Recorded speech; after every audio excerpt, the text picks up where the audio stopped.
निर्गम याचा 3 अध्याय 12 वचन. हे तू करू शकशील कारण मी तुझ बरोबर असेन. यस, आमेन. जय ख्रिस्त सर्वांना. कशी आहे माझी यूट्यूब फॅमिली? मी आशा करते तुम्ही सर्वजण सुरक्षित आणि आशीर्वादित असाल येशू मसीहच्या सामर्थ्य नावामध्ये. आजच्या सुंदर दिवसासाठी परमेश्वराने आपल्याला किती अद्भुत वचन दिलेलं आहे प्रियांनो. परमेश्वराचं वचन काय सांगत आहे की हे तू करू शकशील कारण मी तुझ बरोबर असेन. हे करणं म्हणजे काय आहे की आपले प्रत्येक कार्य, आपली प्रत्येक दिनचर्या जी ठरलेली आहे तेथील सर्व कार्य आपण तेव्हाच करू शकतो जेव्हा परमेश्वर आपल्या सोबत असेल. आणि परमेश्वर आपल्याला वचन देत आहे, प्रॉमिस करत आहे की मी सदैव तुझ्या बरोबर असणार आहे. त्यामुळे तू सर्व कार्य हे काय आहे विश्वासाने करू शकणार आहेस. तर त्यामुळे आपण परमेश्वराचा निरंतर धावा करणं, प्रार्थना करणं तितकंच महत्त्वाचं आहे प्रियांनो. जसं परमेश्वराने मोशेला म्हणला की तू जा, मी तुझं बरोबर असेन, तसंच परमेश्वर आपल्यालाही सांगत आहे की मी तुझं बरोबर असेन. तेव्हाच तू सर्व कार्य हे करू शकशील. कारण आपण काय असमर्थ आहोत, कोणतंही कार्य करण्यासाठी आपण काय असमर्थ आहोत, आपण नाही करू शकत प्रियांनो. परमेश्वराच्या सामर्थ्याशिवाय आपण काहीही करू शकत नाही. जेव्हा परमेश्वर आपल्याला सहायता आणि मदत करतो, पवित्र आत्मा आपल्याला सहायता आणि मदत करतो, तेव्हाच आपण सर्व कार्य हे पार पाडू शकतो. त्यामुळे आपण निरंतर परमेश्वराचा धावा करणं हे सुद्धा महत्त्वाचं आहे. आणि जेव्हा आपण परमेश्वराच्या सामर्थ्याने भरून जाऊ, परमेश्वराच्या आपण काय सहाय्याशिवाय काही करू शकत नाही. पण जेव्हा परमेश्वर आपल्या सोबते असेल तर आपलं ते कार्य एकदम उत्तम होण्यास सहायता आणि मदत होते. आणि ते बेस्ट ऑफ द बेस्टच होणार आहे जेव्हा परमेश्वर आपल्या सोबती आहे. प्रियांनो. आणि जेव्हा आपण परमेश्वराचा धावा करतो तेव्हा तो आपला साथ कधीही सोडत नाही.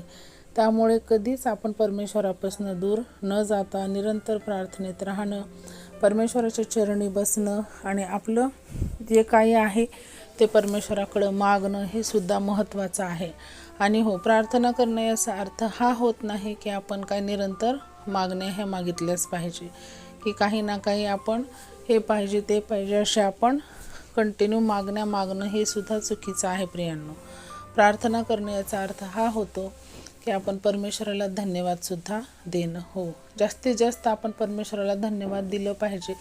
कारण तुम्हीच विचार करून पहा की आपण हा आजचा दिवस पाहू शकतो हे परमेश्वराच्या सामर्थ्यामुळेच. कारण आपण कितीही आपण रात्री ठरवून झोपू, पण उद्याचा दिवस पाहणं हे आपल्या हातात नाही आहे प्रियांनो.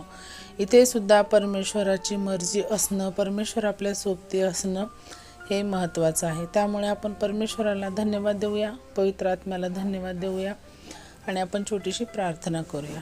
Hallelujah, hallelujah. आकाश पृथ्वीच्या निर्माणकर्त्या बाप्पा, येशू मसीहच्या सामर्थ्य नावाने तुझ्या चरणी येतो माझ्या राजा. परमेश्वरा, हा सुंदरसा दिवस आमच्या जीवनात जोडलास, हे अद्भुत वचन आम्हाला दिलेस त्याबद्दल तुला कोटी कोटी धन्यवाद करते माझ्या राजा. परमेश्वरा, आम्ही तुझ्या विना अधुरे आहोत, अपूर्ण आहोत. आम्ही तुझ विण काहीच करू शकत नाही माझ्या राजा. परमेश्वरा, आणि जेव्हा तू आमच्या सोबत आहेस तेव्हा आम्ही सर्व काही करू शकणार आहोत. सर्व अशक्य गोष्टीसुद्धा आम्ही काय पार पाडू शकणार आहोत, फक्त आणि फक्त तू आमच्या सोबती आहेस म्हणून. माझ्या राजा, जे कोणी आज माझे बहीण भाऊ खचित झाले असतील, दुःखी असतील, कष्टी असतील माझ्या राजा, त्यांचा धीर वाढवण्यासाठी हे वचन त्यांच्यापर्यंत पोहोचवण्यास सहायता आणि मदत कर माझ्या बाप्पा, जेणेकरून ते सुद्धा या वचनाद्वारे आशीर्वादित होतील असं तू कर माझ्या राजा. परमेश्वरा, माझा विश्वास आहे परमेश्वरा की त्यांची सुद्धा परिस्थिती बदलेल. यस, आमेन. आणि छोटीशी प्रार्थना मी येशू मसीहच्या सामर्थ्य नावाने केली म्हणाय का पित्या? आमेन. जय ख्रिस्त सर्वांना.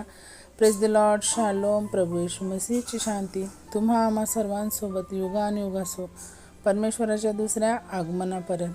तर परत भेटूया अशाच एका अद्भुत वचनासोबत. तोपर्यंत सर्वांना जय ख्रिस्त. Praise the lord. शालोम अँड थँक्यू सो मच.